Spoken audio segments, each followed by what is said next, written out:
Everyone moved away from her at the restaurant until a millionaire offered her his table and something more. The murmur of silverware and clinking glasses filled the dining room with an elegant symphony.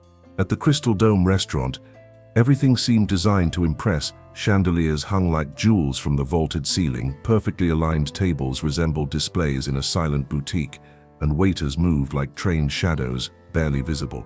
It was a place where people came to be seen, where appearances mattered more than taste. No one arrived without a reservation, without freshly styled hair, without a perfume that spoke louder than words. That's why when the revolving door stopped and a different figure crossed the threshold, the air seemed to change density. Leah stopped in her tracks just inside the entrance. She clutched her purse with both hands, as if it were a shield against others' judgment. She wore a navy blue dress that wasn't new, but was clean and carefully pressed. It had hand-reinforced seams and a slightly different button, a detail almost imperceptible, except to those who look for reasons to look down on others. Her pulled-back hair revealed a serene face, though her eyes, those large, dark eyes, shone with something between determination and fear. She wore no makeup, only dignity hanging from every gesture. The maître d' approached with a kind smile, though fleeting. He offered her a table by the wall, far from the windows where the most distinguished guests sat. Leah nodded without protest. She hadn't come to cause any discomfort. She just wanted to fulfill a promise, or at least, a dream. As she walked between the tables, some people turned their heads, others lowered their voices. A man whispered something in his wife's ear, who barely concealed a grimace of discomfort. A blonde woman, with perfect red lips, watched her like someone discovering a fly in their wine glass. And yet, Leah sat down, with her back straight, eyes lowered, like someone who knows they no longer have a place, but still occupies their own. She ordered water. She ran her fingers over the menu like someone caressing something forbidden. She remembered every word her husband had said before leaving. "One day you'll dine there, as you deserve. Promise me." And she promised, though she didn't know if it hurt more to fulfill it without him, or never to have tried. The first course arrived, a small luxury that had cost weeks of effort. She couldn't help but look around. At a nearby table, a man stood up and asked to change seats. At another, a couple murmured something while looking in her direction. Leah felt her skin shrink. The laughter felt louder, the silences emptier, and every piece of silverware that clinked against porcelain sounded like a sentence. Every minute there became a battle against herself. Her heart, racing, her hands, sweaty, her pride, wounded. But she refused to give up. She wouldn't leave, not without finishing what she had fought so hard for. It was then that a male figure, in the most illuminated corner of the dining room, set down his half-finished glass and stood up. Tall, in a light grey suit, with a well-groomed beard, brown hair, and a presence that commanded silence without raising his voice. Ethan. He wasn't just any face. Some recognized him immediately, though no one dared interrupt his path. He didn't walk, he glided between tables, as if he knew every inch of the space by heart, with dangerous serenity. With an intention no one yet understood, he watched her for an instant that seemed eternal. Then he walked toward her with determined steps, while gazes followed him as if he were an actor leaving the stage. Some whispered his name, others simply held their breath. And just when Leah was about to get up to leave, humiliated and broken, he smiled at her. "Would you mind sharing the table with me?" He didn't say it out of pity. There was something more in his gaze, something the others didn't see. It wasn't compassion, it was curiosity and recognition. As if among so many masks and expensive dresses, he had finally found a face that didn't lie. And if you also feel this story is just beginning, subscribe and stay. This is just the beginning. Leah didn't know how to respond immediately. The words got stuck in her throat, as if any sound might break the spell that had formed between them. Ethan didn't pressure her. He simply moved the chair across from her and sat down with the calm of someone who doesn't wait for permission, but respects the other's space. The silence between them was dense, but not uncomfortable. It was as if the world, for a few seconds, had lowered its volume. The restaurant noises, plates, glasses, conversations became distant. There were just the two of them, sitting face to face, separated by a table, and by wounds not yet named. Leah observed him sideways. His watch was designer. His cufflinks gleamed discreetly. But what caught her attention most was something no accessory could buy. There was serenity in his gestures, and a type of hidden pain in his eyes that only those who have learned to live with loss recognize. Ethan ordered another glass of wine and said no more. It was as if he understood that Leah needed time. She looked at her plate again, but her appetite had vanished. In her mind, her son Leo's words still echoed from that morning. "Mom, are you going to dinner at the place from the movies?" And she had responded with a smile, hiding her fear of not belonging there. She returned then, inside, to that small apartment in the Riverside neighborhood, to the peeling walls, to the small kitchen where she cooked with what she had, to the early mornings, when she watched over Leo while his fever rose and the bank account fell. She remembered the sound of his laughter on good days. She remembered his little hand gripping hers tightly on hospital nights. She also remembered the exhausted faces of doctors who said little, but left too much in the silence. Leah was a waitress at a cafe a few blocks from the restaurant.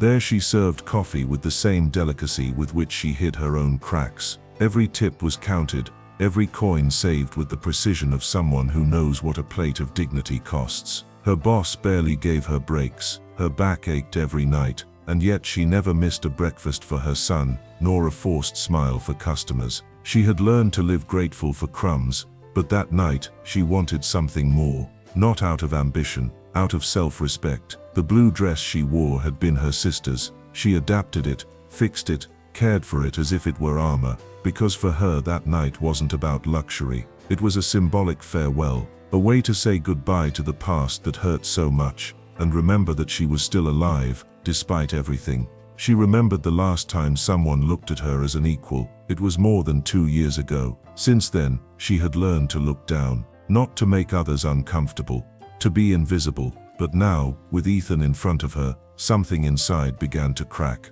Not because of what he said, but because of what he didn't say. Because he didn't interrogate her, didn't judge her, didn't avoid her.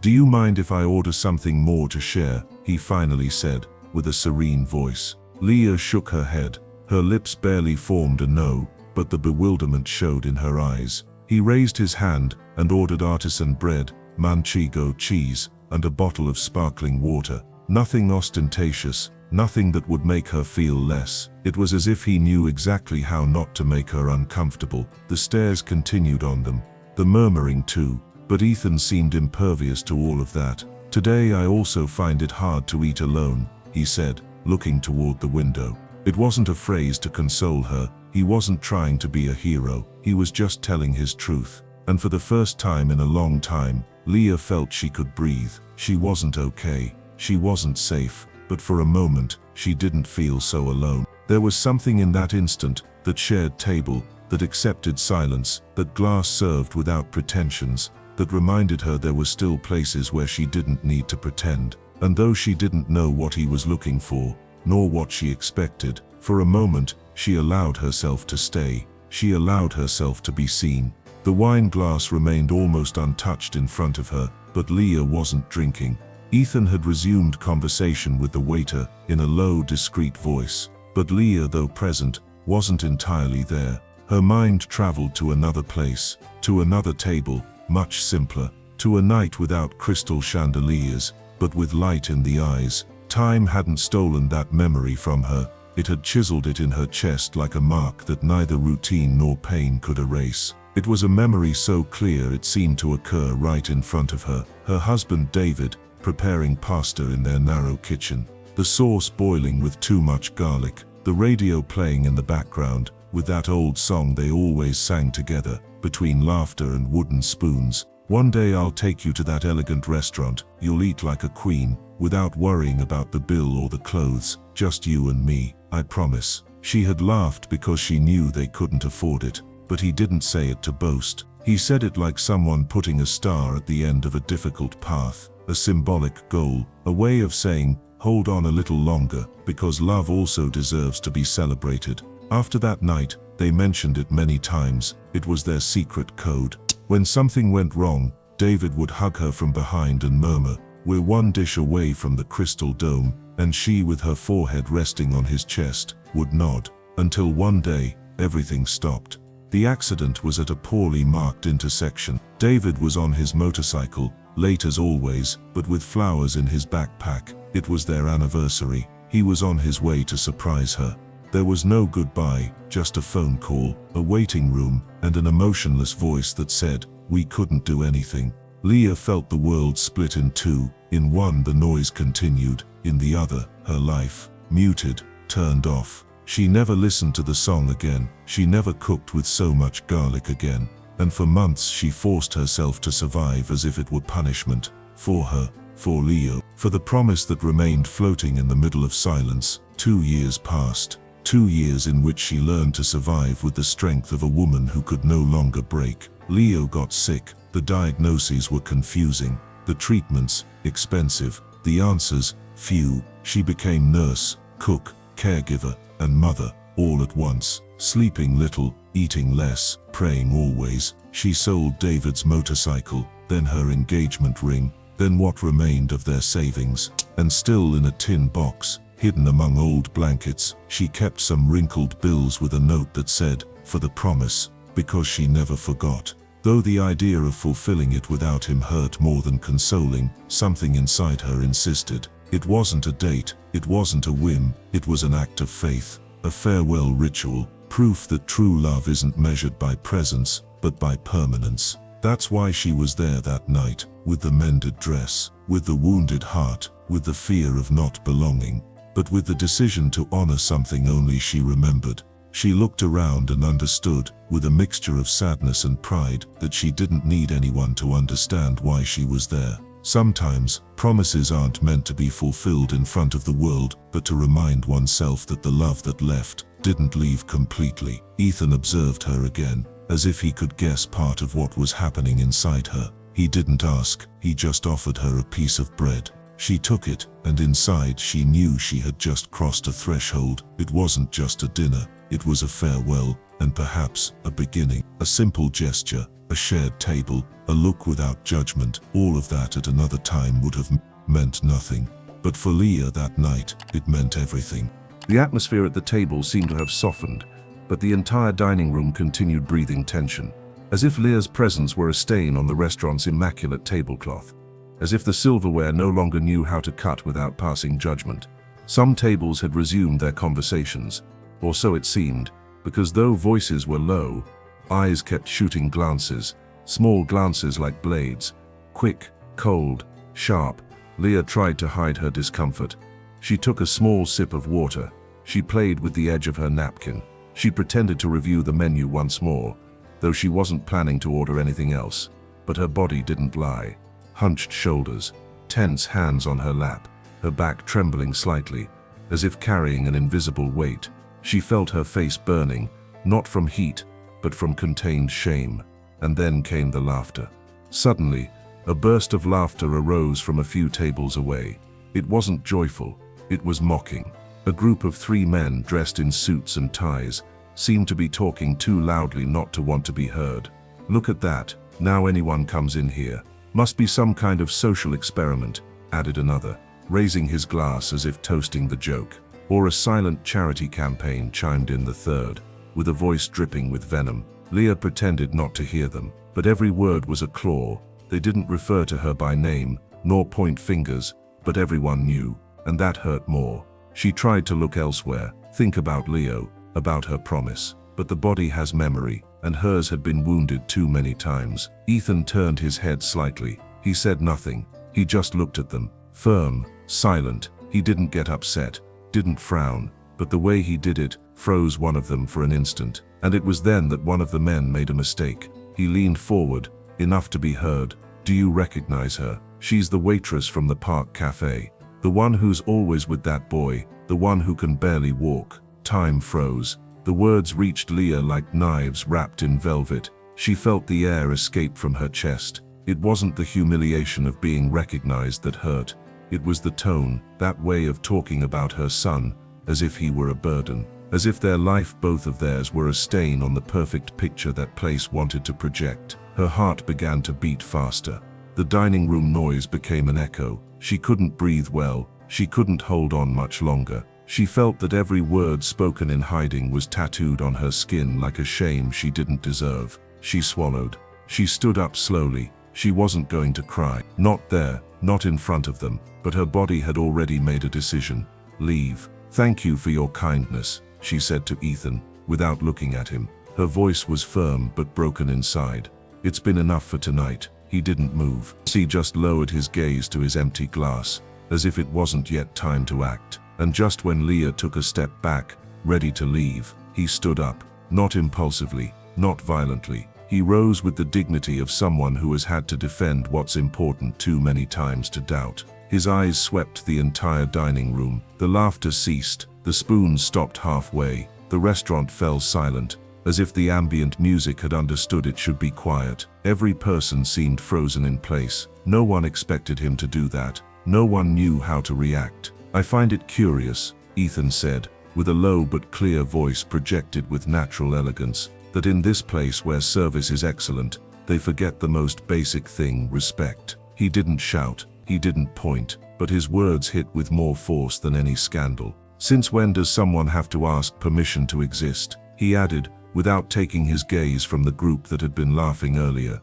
The silence was absolute. Not from fear but from impact, from collective shame. Leah looked at him, surprised, moved, and for the first time in a long time, defended. Ethan turned toward her. I don't think the night should end this way, but if you want to leave, I'll accompany you. It was then that something changed, not just in the restaurant, not just in Leah, also in those who watched them. Because when someone powerful sides with the invisible, silence stops being comfortable, and respect begins to have another name: courage. Leah remained motionless for a few seconds. She had taken a step toward the exit, but her feet wouldn't fully obey her. Ethan's voice resonated in her chest like an echo she didn't want to fade. She looked at him, and for the first time she truly saw him, not as a well-dressed man, not as a kind customer. She saw him as someone who understood, someone who wasn't there out of pity, or as a game, but because there was something in her that reflected back something he too might be seeking. The words he had spoken kept repeating in her mind. Since when does someone have to ask permission to exist? It was a simple question, but it hit like thunder, because in her world, Leah had been asking permission for years without realizing it. Permission to be seen, permission not to apologize for existing, permission to be. Slowly Leah sat down again, delicately, with her spine still straight, but her shoulders slightly less tense. The restaurant murmurs began to disperse. Some pretended not to have seen anything, others kept watching, but the scene no longer belonged to them. Ethan sat back down without saying a word, and for a few seconds only the slight cracking of bread being broken could be heard. He placed a piece on his plate, naturally. Then he served the cheese with clean, sure hands, as if he were inviting her to something much more intimate than dinner, to a truce with life. Leah watched it all with a mixture of disbelief and contained gratitude. She still didn't know why this man, who seemed to have everything, had decided to share the table with her, but she also didn't have the strength to question it.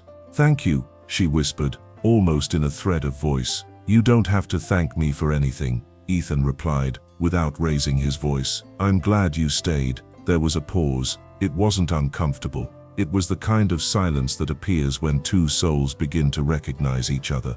There was no need to fill it with words. The mere fact of being there, sharing the bread, was enough. "You know," Leah said with a slight tremor in her voice, "I thought this would be a farewell, from something I didn't know how to let go." "Sometimes farewells bring more truths than beginnings," he answered calmly. "And other times, they're not what we think." She lowered her gaze. There was so much she wanted to say, and so much fear of saying it wrong. But instead of explaining herself, she simply took a piece of bread and brought it to her mouth. She didn't know that this gesture, so simple, would mark the beginning of something. A waiter approached with 2 small appetizer plates, courtesy of the house. Ethan thanked him with a slight nod. Leah felt that his gestures had a rare delicacy. Not the feigned softness of the gentleman who acts, but that of someone who has lost something and learned to walk with respect over others' pieces. As they ate in silence, without needing to fill every minute with empty chatter, something in Leah's body began to give way. Her hands stopped trembling, her jaw relaxed. The beats in her chest were no longer dull blows, but breathable rhythms. For an instant, she allowed herself to observe him. His gestures were precise, elegant, but there was no vanity in them. His eyes, though clear, were full of shadow, and deep down, Leah knew this man also carried his own burden. "What's your son's name?" Ethan asked, without beating around the bush, but with tenderness. Leah looked at him surprised. It wasn't a decorative question. It was sincere, interested, present. "Leo," she answered, barely smiling. "He's 5 years old. He's stronger than I'll ever be." Ethan nodded, as if the name resonated with something inside him. "Children sometimes teach us more in silence than 1,000 teachers," he said, and his eyes seemed to darken for a second. "That's true," she murmured, feeling they spoke a language no one else in that restaurant understood. They didn't need to talk about everything at once, but they were no longer two strangers. They had crossed an invisible line, not of love, yet, but of recognition. And you who are listening to this story, have you ever felt someone saw you, just when you thought you were invisible? Tell me in the comments. Sometimes, sharing what we feel is the bravest way to heal. The conversation had ceased, but not the exchange. In the shared silence, something invisible grew between them. It wasn't trust yet. It was recognition, like two strangers who unknowingly reflect in each other's cracks. Ethan broke another piece of bread and brought it to his mouth calmly. He chewed like someone meditating, as if every movement were a way of not saying something that had inhabited him for a long time. "Do you have children?" Leah asked with a soft voice, more like a whisper than a question. He swallowed slowly. He didn't respond immediately. His fingers played with the edge of the glass. His gaze lost itself at some point on the table, without really focusing on anything. "I had a daughter," he finally said, with that way of speaking that only those who have survived loss know. Leah said nothing. She just lowered her eyes. Ethan didn't need comfort, just space, and she, in her silence, knew how to offer it to him. "Her name was Claire," he continued. "She was 4 years old when she got sick. Some virus, they said, but it wasn't. Her little body couldn't resist. It was quick. So quick that there are still mornings when I wake up thinking I hear her voice from the hallway." Ethan's tone wasn't dramatic. It was containedly human. Like someone who has told that story, only in his head hundreds of times, but few times aloud. She was small, but had such a clear voice that it filled the house. She transformed everything. Even gray days were different when she laughed. And then suddenly, silence. Leah felt a knot in her stomach. That kind of pain doesn't compare, doesn't measure, only recognizes itself. It was the first time she saw someone like Ethan, firm, secure, elegant, let a crack so deep and so honest show through. After that, he continued, nothing had the same color again. Not trips, not meetings, not money. I dedicated myself to building companies, signing contracts, filling agendas, as if silence could be covered with numbers. "Did you succeed?" she asked, without sarcasm, only with honesty. "No," he replied, with a slight smile, sad, real. "Silence only gets deeper. You just learn to live with it." Leah thought about her own silence, about the nights when she cried without making noise so as not to wake Leo, about the times she talked to herself in the kitchen, because she needed to hear a voice that wasn't her own solitude. "And why did you come tonight?" she asked carefully. Ethan shrugged, like someone surrendering to the truth. "I don't know, maybe out of habit. Maybe because it was the anniversary of her death, and I didn't know where else to go." "To this restaurant," she said softly. She adored the lights of this place. Once we passed by outside, and she said it looked like a castle. I promised her that someday we'd come. We never got to do it. But I came anyway.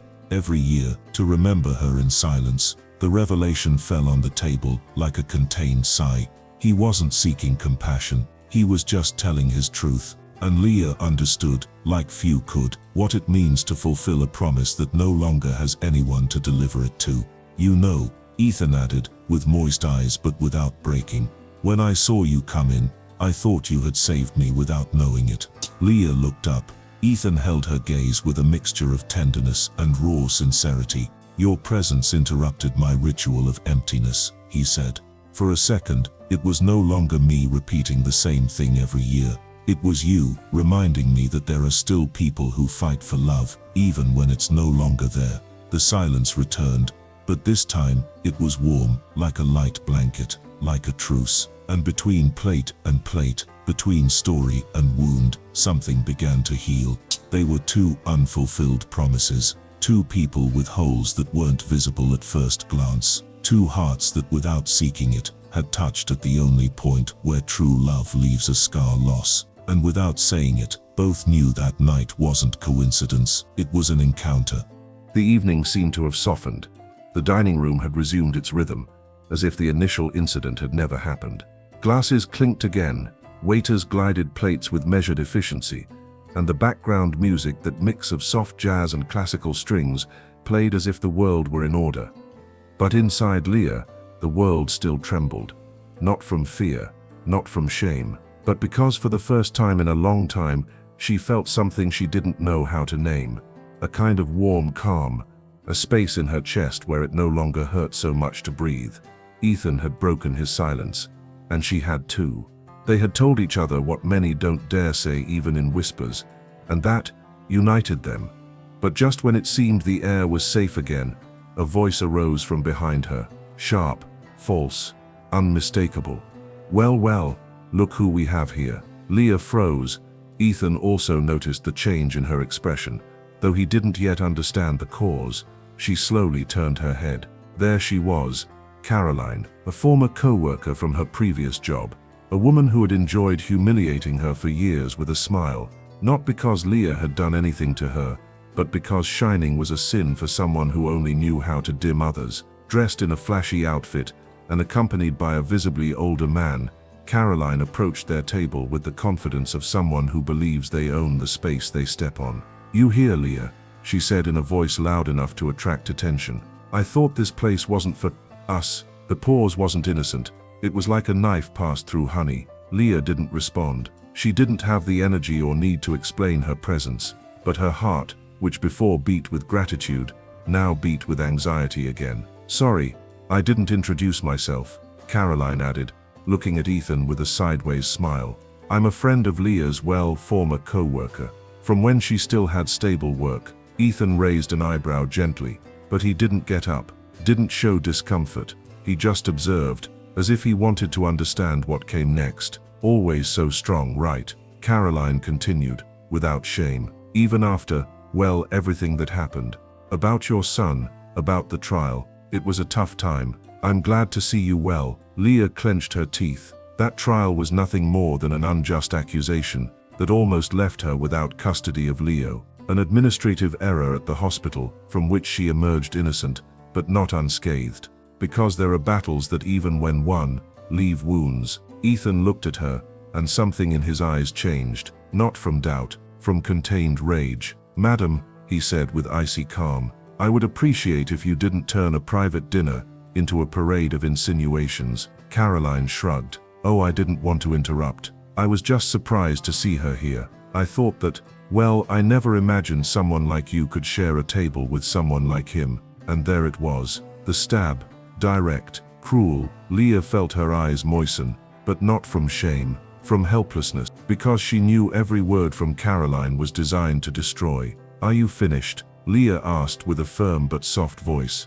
Caroline smiled, as if she had won something. "For now, yes, enjoy." And she walked away. But the poison was already in the air. Leah lowered her gaze. The peace had shattered, and she feared looking at Ethan. She feared what he would think. She feared that everything beautiful they had built in silence would fall apart in a second. Because when one has been pointed at so many times, they end up believing they don't deserve to be chosen. The atmosphere had changed. It couldn't be seen, but it could be felt, like an invisible fog that settled after the storm Caroline brought. That woman's voice still resonated at the edges of Leah's chest, not because of what she said, but because of what she unearthed. The stares, the murmurs, the unjust suspicions she had endured for months. And now, just when something new was gestating in her life, all of that came knocking at the door again. She lowered her gaze. She couldn't hold Ethan's eyes, because the pain that burns most isn't what others cause,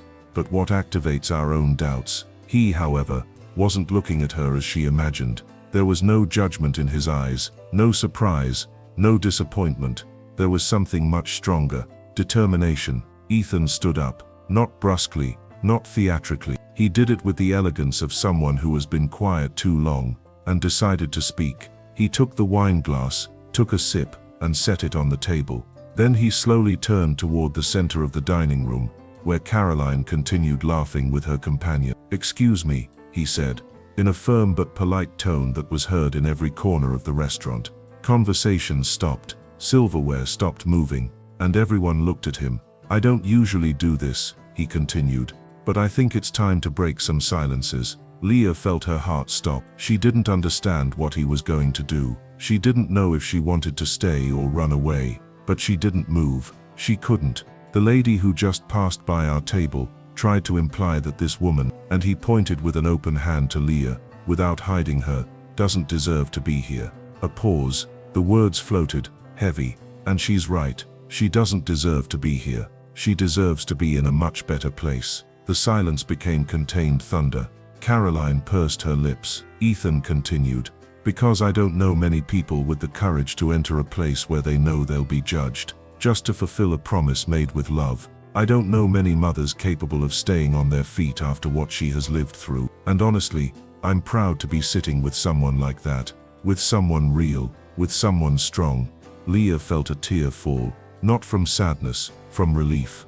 "So if anyone considers her presence uncomfortable, I offer them a simple alternative. They can change restaurants. Because this table doesn't move." The murmurs dissolved. Some lowered their heads, others looked at each other in silence. Caroline got up and left, with rage disguised as indifference. Ethan returned to his seat. He said no more. He just took Leah's hand, slowly, and he didn't need to squeeze it. Just touching it was enough. She looked at him, and in that instant, something inside herself reordered. She was no longer the woman who asked permission. She was no longer the one who hid. She was the woman someone chose to defend, without her asking. And if you've ever seen someone defend with their soul what they feel, leave your heart in the form of a like. Because sometimes the simplest gestures change someone's world forever. Night had fallen completely. Boston looked different under the warm lights of the street lamps. The cobblestone streets, which during the day overflowed with tourists, now seemed to have another texture, more serene, more true. Leah and Ethan walked side by side. They didn't touch, they didn't speak yet, but each step together said something language couldn't reach. The night breeze caressed their faces gently. There was something medicinal in that air, as if outside the restaurant, they could finally breathe freely. "Do you want us to take a taxi?" Ethan asked, breaking the silence without rushing it. "I prefer to walk a little," Leah replied, with a voice calmer than hours before. He nodded. They needed no more. They advanced through a narrow street adorned with sleeping bougainvillea, and while Leah's heels marked a light rhythm on the ground,